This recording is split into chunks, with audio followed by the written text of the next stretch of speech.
아포가토는 맛있는 아이스크림에 커피를 부어서 만드는 그런 음료입니다. 아이스크림의 그 달콤한 맛과 커피의 신맛, 그리고 아이스크림의 그 차가운 맛과 커피의 그 뜨거운 맛이 섞여서 얼마나 매력적인지 모릅니다. 진짜 매력적입니다. 달콤하기도 하고 쓰기도 하고 맛있는 그런 커피입니다. 이 아포가토와 같은 것이 사실은 이 세상의 모습입니다. 이 세상은 여러분 정말로 달콤하고 아름답고 긍정적이고 그래도 아직 살만한 곳이다 라고 말할 수가 있습니다. 반면에 여러분, 이 세상 여러분들 잘 보아서 알겠지만은 악하고 음란하고 오늘 당장 우리 구주 예수님께서 오셔서 이 세상을 심판해도 조금도 상관없을 것 같은 그만큼 타락하고 그렇게 망가진 세상이 이 시대의 이 세상의 모습입니다. 아포가토와 같은 것은 세상만 그런 것이 아니라 사실 여러분과 저의 마음도 그렇다라고 말할 수가 있습니다. 우리 속에 하나님을 사랑하는 마음이 얼마나 많은지 모릅니다. 하나님의 나라, 하나님의 영광을 위하여 충성하고 싶은 마음, 그리고 수고하며 교회를 세워가는 그런 기쁜 마음, 그리고 다른 성도들을 위하여 중보하며 섬기고 사랑하고 아끼는 그런 마음들이 우리 마음속에 얼마나 많은지 모릅니다. 반면에 악하고 교만하고 음란하고 미워하는 마음이 드글드글 일어날 때도 얼마나 많은지 모릅니다. 솔직한 말 아닙니까 여러분? 저만 그런가요? 저만 그런가요? 우리 마음이 그렇지 않습니까? 그래서 두 마음이 공존하고 있는 마음입니다. 이것이 사실 우리의 모습입니다. 오늘 본문에서도 예수님께서 이 세상은 이 두 가지가 공존하고 있다라고 말씀합니다. 예수님은 천국 비유 중에 알곡과 가라지를 비유를 통해서 이 세상에 알곡만 있는 게 아니라 가라지도 있다라고 그렇게 말씀합니다. 그래서 오늘 본문을 잠시 요약하여 설명하자면 어떤 사람이 종을 시켜서 밭에 좋은 씨를 뿌렸습니다. 그런데 사람들이 모두 다 자고 있을 때 이 원수가 와서 가라지를 뿌리고 도망을 가버렸습니다. 이제 싹이 나고 결실을 할 때쯤 되니까 가라지가 이렇게 보이는 겁니다. 그래서 종들이 주인에게 가서 이렇게 물어봅니다. 이 가라지를 누가 뿌렸습니까? 라고 하니까 주인은 원수가 그렇게 하였다라고 말해줍니다. 그래서 종들이 또 묻습니다. 주인님, 가라지를 뽑을까요? 라고 하니까 주인이 뭐라고 하느냐? 가만히 두어라.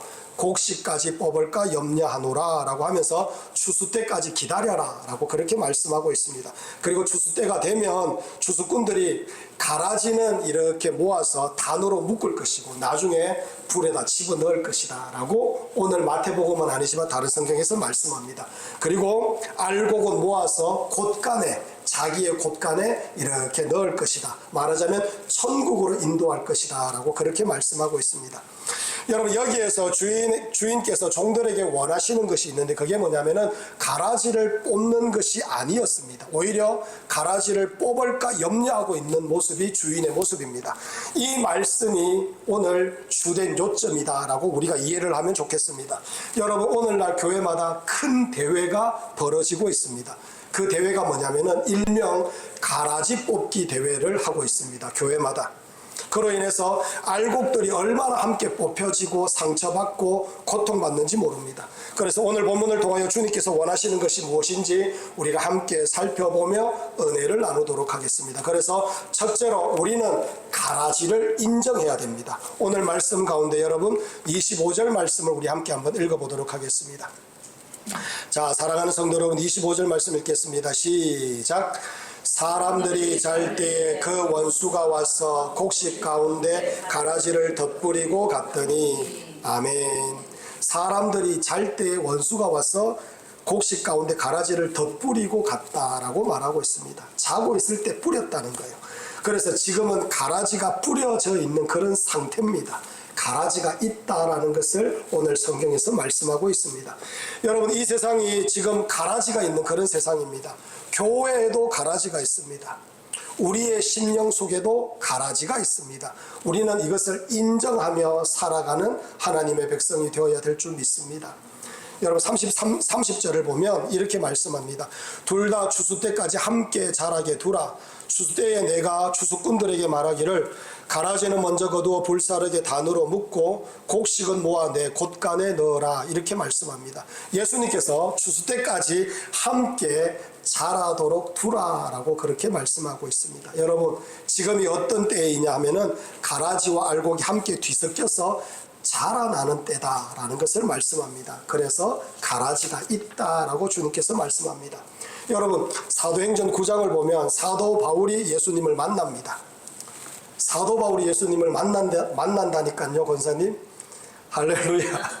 사도 바울이 예수님을 만났습니다. 사도 바울이 자신의 과거를 고백하기를 이렇게 고백합니다. 내가 전에는 비방자요, 박해자요, 폭행자였으니 라고 말합니다. 사도 바울이 자신을 비방자, 그리고 박해자, 폭행자, 그야말로 사도 바울을 뭐라고 말할 수 있느냐 하면은 가라지 중에 가라지다라고 말할 수가 있습니다. 하지만 예수님을 만나고 나서 이 가라지 중에 가라지가 나중에 어떻게 됩니까? 알곡 중에 알곡이 되더라. 이게 바로 성경이 말씀하는 내용입니다. 여러분, 예수님께서 왜 추수 때까지 함께 자라도록 두라라고 이렇게 말하는지 우리는 이 대목을 통하여서 알고 깨달아야 될 줄 믿습니다. 여러분, 한 교회를 향한 주님의 뜻과 계획이, 그리고 한 영혼을 향한 주님의 뜻과 계획이 어디에 있는지 우리는 알 수 없기 때문에 가라지를 가만히 두어야 되는 겁니다. 그렇기 때문에 우리는 누구를 가라지라고 생각하면 안 된다는 겁니다. 모두가 귀한 영혼이고 모두가 사랑해야 될 영혼이고 끝까지 함께 손을 잡고 가야 되는 그런 영혼이다라고 말합니다. 또한 우리의 인생에 가라지가 있다는 것을 알 때에 더 풍성해지는 그런 은혜를 누립니다. 여러분, 우리 삶이 그렇습니다. 보람된 날도 있지만은 절망된 날들이 훨씬 더 많습니다. 안 그렇습니까, 여러분? 보람된 날도 있지만은 힘들고 고통스럽고 어려운 날들이 훨씬 더 많습니다. 형통하고 성공하는 날도 있지만은 아픔도 있고 눈물도 있고 실패하는 날들이 얼마나 많은지 모릅니다. 말하자면 우리 인생 가운데 가라지가 있다는 겁니다. 제가 교회를 개척해 보니까 여러분, 좋은 날은 반짝, 안 좋은 날은 정말로 깁니다. 정말로 너무너무 깁니다. 그런데 여러분, 돌아보니 안 좋은 날이 여러분 그냥 흘러 떠내려가는 것이 아니라는 겁니다. 그 어려운 과정 속에서 하나님을 믿는 마음이 더욱더 자라고 내 마음에 있는 못된 그런 가라지들이 뽑혀나가고 그러면서 주님 앞에 더 믿음으로 살아가는 모습으로 바뀌어지는 역사가 있더라는 겁니다. 그래서 가만히 보니까 가라지를 통하여서 하나님께서 하시는 일들이 있다라는 겁니다. 그래서 우리 인생을 가만히 돌아보면 어렵고 힘든 그 모든 과정도 가만히 하나님께서 역사해 주시는 은혜가 그 속에 있다는 것을 발견하게 되고 더 예수님 의지하게 되고 더 성숙해지는 계기가 있더라는 겁니다. 할렐루야. 그래서 우리 인생에 가라지가 있다는 우리가 인정하며 살아가는 하나님의 백성들이 되어야 될 줄 믿습니다. 예전에 우리 교회에 있었던 일입니다. 성전을 이전하기 전에 우리 교회 입구에 저기 가보면 계단이 얼마나 따뜻한지 모릅니다. 햇볕이 쫙 내리쬐면서 한겨울에는 거기가 양지 바른 곳이었습니다. 그래서 그 앞에서 노숙자가 뭘 하고 있었냐면 막걸리를 받아놓고 교회 입구에서 막걸리를 먹고 있었습니다. 그래서 내가 출근하러 들어가면 목사님 오늘은 출근이 좀 늦네요 이러면서 저에게 막 이렇게 인사도 하고 그런 사람이 있었습니다. 그래서 그곳에서 왔다 갔다 하는데 어느 날 예배를 이제 다 드리고 나서 제가 혼자 뭔가 하고 있는데 이분이 올라왔습니다. 그래서 자기의 자초지정을 좀 이렇게 고백하려고 저에게 올라왔는데 올라와서 문을 확 열고 들어오는 순간 찌렁내가 얼마나 가득한지 머리는 떡 들러붙어가지고 정말로 이루 말할 수 없는 그런 모습이었습니다. 그런데 여러분, 한참 저하고 이런저런 자기의 가족 얘기, 어려운 얘기, 그리고 노숙자에 관한 그런 이야기를 쭉 나누다가 그분이 뭘 했느냐면 트럼을 했습니다. 하루 종일 막걸리를 마시고 트럼을 꾹 하고 나니까 온 교회에 막걸리 냄새가 쫙 퍼지는데 제가 그때부터 문을 열어놓고 있었는데 일주일 동안 이 냄새가 빠져나가질 않는 겁니다. 그런 사람들이 있습니다. 그런 사랑하는 성도 여러분, 교회가 어떤 곳이냐면은 가라지가 함께 있는 곳이다 라고 말합니다. 그 어떤 사람도 교회는 함께 하는 곳이 되어야 된다는 것을 하나님께서 우리에게 말씀하고 있는 겁니다. 여러분, 교회는 어떤 곳이냐면 바다와 같은 곳입니다. 온갖 구정물이 흐르고 흘러서 결국에는 바다로 다 모이듯이 교회는 누구든지 품을 수 있는 그런 바다와 같은 모습을 가지고 있어야 되는 겁니다. 왜냐하면 하나님께서 바다를 정화시키듯이 가라지 같은 인간들이 모여서 예배를 드리고 기도를 하고 하나님 앞에 찬양할 때 성령 하나님께서 임하셔서 가라지 같은 그 모습들을 뽑아내는 겁니다. 바꾸는 겁니다. 새롭게 하시고 생명을 허락하시고 구원을 허락하시고 하나님을 믿는 백성으로 만들어 가는 겁니다. 할렐루야. 그래서 여러분, 교회에는 가라지가 많아야 됩니다. 할렐루야. 우리 큰빛 대명교회에 어떤 가라지가 와도 가라지가 한 명 왔구나, 저 영혼도 사랑해야지, 저 영혼도 귀하게 여겨야지, 그런 마음들이 바로 여러분과 저의 마음이 되어야 될 줄 믿습니다. 두 번째로, 여러분, 가라지를 뽑지 마셔야 됩니다. 여러분, 28절에서 29절까지 우리 함께 한번 읽어보도록 하겠습니다. 자, 사랑하는 성도들, 28절과 29절 말씀 읽겠습니다. 시작.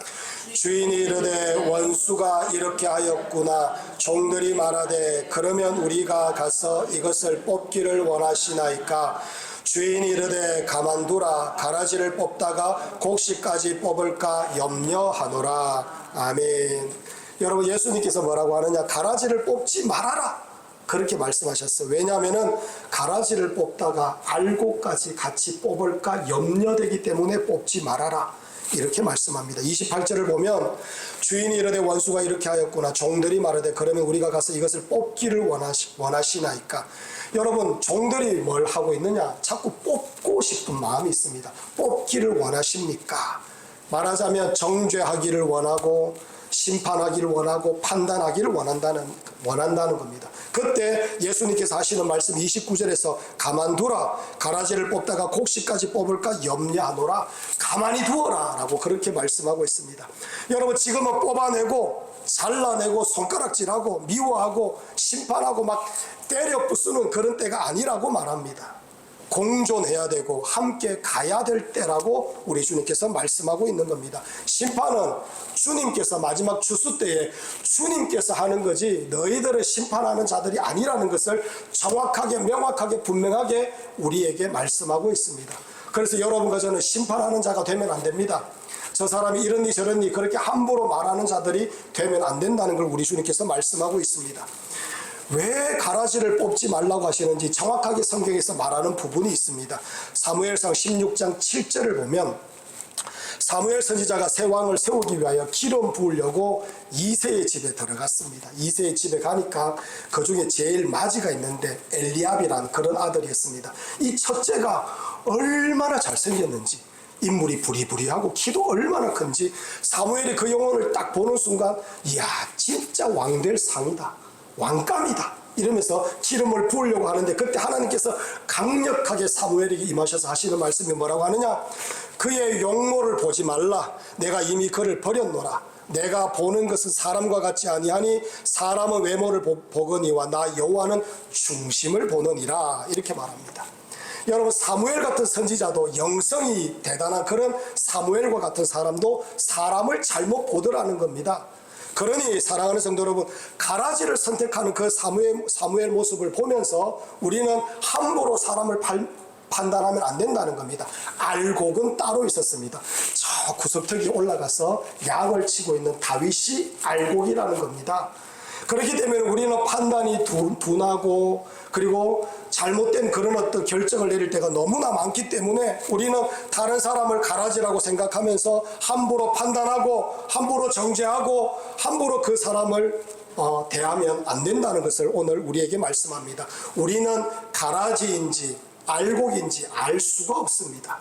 그래서 사랑하는 성도 여러분, 판단하기 이전에 사랑해야 되고 섬겨야 되고 귀하게 아껴주는 그런 하나님의 백성들이 되어야 될 줄 믿습니다. 여러분, 교회와 가정이 큰 위험에 빠지는 가장 큰 이유가 있습니다. 가라지를 자꾸 뽑으려고 합니다. 자꾸 상대방 막 뜯어고치려고 합니다.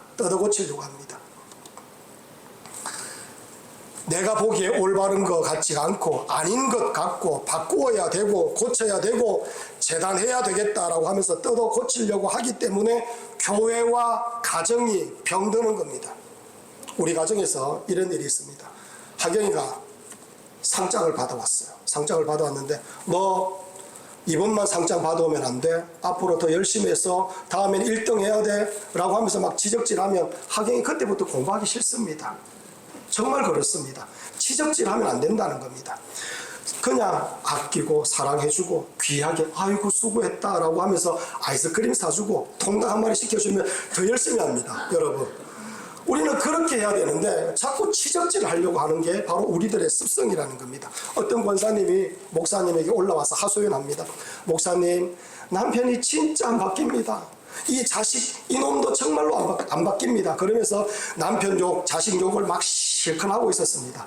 그러다가 이제 목사님 저 이제 갈랍니다 라고 하니까 목사님이 요 한마디만 듣고 가라 그러면서 앉히면서 하시는 말씀이 니도 안 바뀌면서 왜 자꾸 남 바꾸려고 그러는데, 그렇게 권사님한테 꾸중하더라는 겁니다. 여러분, 이게 우리들의 모습입니다. 나도 안 바뀌면서 자꾸 남을 어떻게 뜯어고치려고 하는 못된 습성이 우리에게 얼마나 많은지 모릅니다. 사랑하는 성도 여러분, 그래서 남들 뜯어고치려고 하면 안 된다는 겁니다. 사랑하는 자들이 되어야 된다는 것을 우리 주님께서 말씀합니다. 제가 얼마 전에 설교 한 편을 들었는데, 설교를 들어보니까 어떤 분이 조땡땡 목사님을 막 욕을 하더라는 겁니다. 조땡땡 목사님 아시죠? 저 여의도 거기 계신, 지금은 소천하셨지만은 그분이 한국교회에 기복신앙을 불어넣었고 성공주의 신앙을 넣었고 한국교회 타락의 그 근본 원인을 제공했고 막 이러면서 막 함부로 막 얘기하더라고요. 제가 그 설교를 들으면서 얼마나 마음이 불편했는지 모릅니다. 여러분, 한 사람을 평가할 때에 잘한 점도 있고 못한 점도 있습니다. 하지만 그 모든 것은 누가 하느냐? 주님께서, 심판대에서 주님께서 하는 겁니다. 우리는 함부로 판단하는 자가 안 됩니다. 제가 보기에는 조 목사님 훨씬 더 잘하고 계시는데 자기는 아무것도 아니면서 막 함부로 욕해. 여러분, 우리가 그렇게 한다는 겁니다. 우리가 정의라고 어떻게 우리가 장담할 수 있습니까? 내가 옳다고 어떻게 우리가 장담할 수 있습니까? 내가 알고이고 당신은 가라지다. 우리가 어떻게 그렇게 함부로 판단할 수가 있겠습니까? 그렇기 때문에 우리는 지금 해야 되는 일이 뭐냐면은 가라지라고 뽑는 것이 아니라 영혼을 귀하게 여기는 것. 이게 바로 우리들이 해야 되는 일이다라고 말하고 계시는 겁니다. 여러분, 저는 교회에 올라와서 열심히 예배 드리는 사람들, 여러분 가끔씩 예배 땡땡이 치는 사람들 있지 않습니까? 그죠? 우리 교회에 가끔씩 예배 땡땡이 치는 분들이 있습니다. 여러분, 우리 교회 여러분 이 모양 저 모양 살펴보면 부족한 모습, 그리고 좀 모난 모습, 안 좋은 모습 얼마나 많은지 모릅니다. 여러분도 그렇고 저도 그렇습니다. 우리 솔직하게 딱 까놓고 얘기하면 여러분도 부족한 모습 많고 저도 부족한 모습 많습니다. 그러나 정말 중요한 것은 올라와서 예배드리는 여러분 못 보면 저는 여러분들이 너무너무 이쁩니다. 사실 업어주고 싶고 목마 태워주고 싶습니다. 사랑하는 성도 여러분, 우리는 그렇게 서로 위하며 아끼면서 살아가야 되는 그런 존재라는 것을 하나님께서 지금 우리에게 말씀하고 있는 겁니다. 할렐루야. 뽑지 마십시오. 여러분, 지적질하지 마십시오. 당신은 이것 좀 고치면 좋겠어. 여러분, 내가 보기에는 그 사람이 더 문제입니다. 그러니 우리는 고치려고 하는 것이 아니라 사랑하고 섬기고 아끼다 보면 고쳐집니다. 하나님께서 만들어 가십니다. 그래서 하나님을 바라보며 믿음으로 기도하며 그 영혼을 사랑하는 하나님의 백성들이 되기를 간절히 축원합니다. 셋째로, 내 자리에서 충성해야 됩니다. 여러분, 29절에서 30절 말씀을 우리 함께 한번 읽어보겠습니다. 29절에서 30절 말씀 다 함께 읽습니다. 시작. 주인이 이르되 가만두라. 가라지를 뽑다가 곡식까지 뽑을까 염려하노라. 둘 다 추수 때까지 함께 자라게 두라. 추수 때에 내가 추수꾼들에게 말하기를 가라지는 먼저 거두어 불사르게 단으로 묶고 곡식은 모아 내 곳간에 넣으라 하리라. 아멘. 29절에서 주인이 이르되 가만두라. 그렇게 말씀하셨어요. 30절에서 둘 다 추수 때까지 함께 자라게 두라 이렇게 말씀합니다. 예수님께서 지금 화제를 바꾸고 계십니다. 가라지에 초점을 맞추고 있는 이 일꾼들을 너희들이 해야 되는 일이 있다라고 하면서 해야 되는 일들로 화제를 바꾸고 있습니다. 여러분, 예수님은 우리들에게 가라지에 초점을 두지 말고 네가 해야 되는 그 일에 충성하는 자가 먼저 되어야 된다는 것을 우리에게 말씀하고 있습니다. 여러분, 정말 이 말씀은 우리에게 큰 결단을 하게 하는 그런 말씀입니다. 우리의 일상이 정말 그렇습니다. 남들이 뭘 잘못했는가에 모든 초점이 있습니다. 여러분 정말 그래요. 여러분 우리가 살아가면서 남편이 어떻니, 아내가 어떻니, 자식이 어떠니, 목사님이 어떠니, 장로님이 어떠니, 집사님이 어떠니, 권사님이 어떠니, 여러분 그런 말 얼마나 많이 합니까? 진짜 많이 합니다. 정말로 엄청나게 많이 합니다. 직장에 가면 누구 뭐 어떠니 그런 말 엄청나게 많이 합니다. 하지만 여러분 예수님께서 그럴 시간에 하나님께 충성하라라고 그렇게 말씀하고 있습니다. 오늘 말씀에 여러분 처음으로 한번 돌아가 보면 25절을 보면 사람이 잘 때에 그 원수가 와서 곡식 가운데 가라지를 덧뿌리고 갔더니 라고 말합니다. 이때부터 종들이 자꾸 가라지에 초점을 두고 있는 그런 모습입니다. 가라지. 하지만 예수님은 가라지에 초점이 없어요. 예수님의 초점은 다른 곳에 있습니다. 추수 때까지 함께 자라게 두라. 추수 때에 내가 추수꾼에게 말하기를. 예수님은 추수 때에 초점을 두고 계시더라는 겁니다. 추수 때까지 충성할 일들을 먼저 보라라고 말하고 있는 거예요. 끝까지 신앙의 경주를 너희들은 달려가야 된다는 겁니다. 가라지 때문에 자꾸 손가락질 하지 말고 네가 지금 주목해서 해야 되는 그 일에 네가 매몰하고 몰입하고 그리고 그 일을 열심으로 감당하는 사람이 먼저 되어야 된다는 것을 하나님께서 우리에게 말씀하고 있는 겁니다. 할렐루야. 여러분 마귀가 우리에게 하는 일이 있습니다. 충성하지 못하도록 하는 일인데 그 일 중에 가장 중요한 일이 뭐냐면 우리 앞에 가라지를 툭툭 던져 놓는 겁니다. 가라지. 그게 자꾸 눈에 보이는 거예요. 그래서 어떤 사람들을 보면 신앙생활 할 때 이렇게 신앙생활 하는 사람들이 있습니다. 기분 나빠서 나 기도 못하겠다. 기분 나빠서 나 예배 안 나올란다. 나 그 사람 그 꼬라지 보기 싫어서 나 교회 안 갈란다. 이러는 사람 여러분 있습니까 없습니까? 내가 정말로 많이 봤습니다. 엄청나게 많이 봤습니다. 여러분들은 그런 사람 되면 안 됩니다. 여러분 말 한마디에 마음 상해가지고 나는 그 사람 다시 안 볼 거야 뭐 그러면서 기분 나빠하고, 여러분 그거 아무것도 아닌 그것 때문에 감정 상해가지고 교회 충성하는 거 접어버리고, 정말 바보 같은 사람들이 얼마나 많은지 모릅니다. 모두 다 어디에 꽂혀 있느냐? 가라지에 꽂혀 있는 겁니다. 가라지에. 사랑하는 성도 여러분, 마귀가 던져주는 가라지에 모든 초점을 맞추어서 자신이 망하고 가정이 망한다는 것을 그 사람들은 모르고 있습니다. 여러분 망하고 있는 거예요. 가라지에 꽂히면 여러분 망합니다. 여러분은 가라지에 꽂혀 있는 게 아니라 하나님 앞에 몰입하고 하나님을 바라보는 사람들이 되어야 됩니다. 다른 사람 흉 그거 덜 줄 거 뭐가 있습니까? 내가 하나님 앞에 충성하면 되고, 내가 하나님 앞에 수고하면 되고, 내가 하나님 의지하면 되고, 안 되는 거 있으면 하나님 앞에 믿음으로 기도하면 되는 거죠. 우리는 그렇게 살아가는 백성이라고 하나님께서 우리에게 말씀하고 있는 겁니다.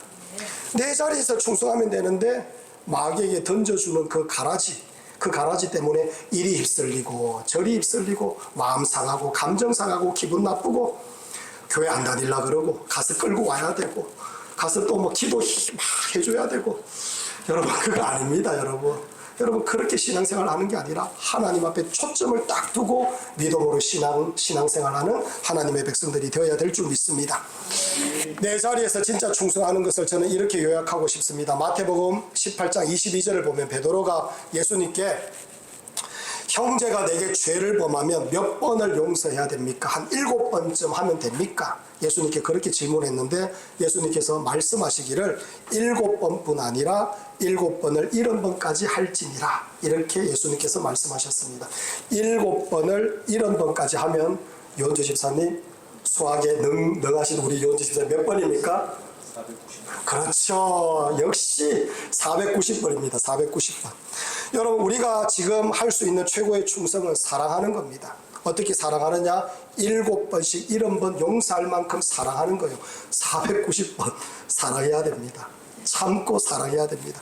여러분 제가 솔직하게 얘기를 드리는데 가끔씩 제 마음을 상하게 하는 그런 분이 한 분 계십니다. 우리 교회가 아닙니다. 여러분 놀라지 마십시오. 우리 교회가 아니라 정말로 제 마음을 짜증나게 하는 그분이 있는데 제가 490번 정도 용서하고 사랑하려고 마음먹고 있습니다. 그런데 지금까지 5번 정도 제 마음을 상하게 했습니다. 그래서 저는 485번을 참아야 됩니다. 계속. 아마 평생 참아야 될 것 같은데 그렇게 참고 참아야 됩니다. 그게 바로 하나님께서 우리에게 주시는 은혜다라고 우리 주님께서 말씀합니다. 그때까지 사랑해야 되는 거예요. 진짜 내 자리에서 주님을 사랑하면서 할 수 있는 최고의 충성은 가라지로 보는 것이 아니라 한 영혼을 귀하게 여기면서 사랑하고 섬기는 겁니다. 우리 주님께서 뭐라고 말씀하느냐? 내가 너희를 사랑한 것 같이 너희도 서로 사랑하라. 여러분 가정에서 사랑하십시오. 교회에서 사랑하십시오. 만나는 사람들 정말 사랑하십시오. 가라지로 보지 말고 여러분 그 영혼을 귀한 알곡으로 보셔야 됩니다. 아무리 모나고 아무리 날카로워도 알곡으로 봐야 됩니다. 그래서 귀하게 사랑하는 그런 하나님의 백성들이 되어야 됩니다. 뿐만 아니라 여러분 부탁합니다. 여러분 알곡 되셔야 됩니다. 여러분 알곡 되셔야 됩니다. 내가 함부로 막 아무렇게나 살면서 그렇게 다른 사람들 뭐 사랑한다라고 해서 사랑이 될 수가 없습니다. 여러분이 알곡처럼 살고 그리고 사랑하면서 살아가는 그런 하나님의 백성들이 되길 원합니다. 이게 충성입니다. 이 은혜가 여러분과 저의 은혜가 되기를 간절히 축원합니다.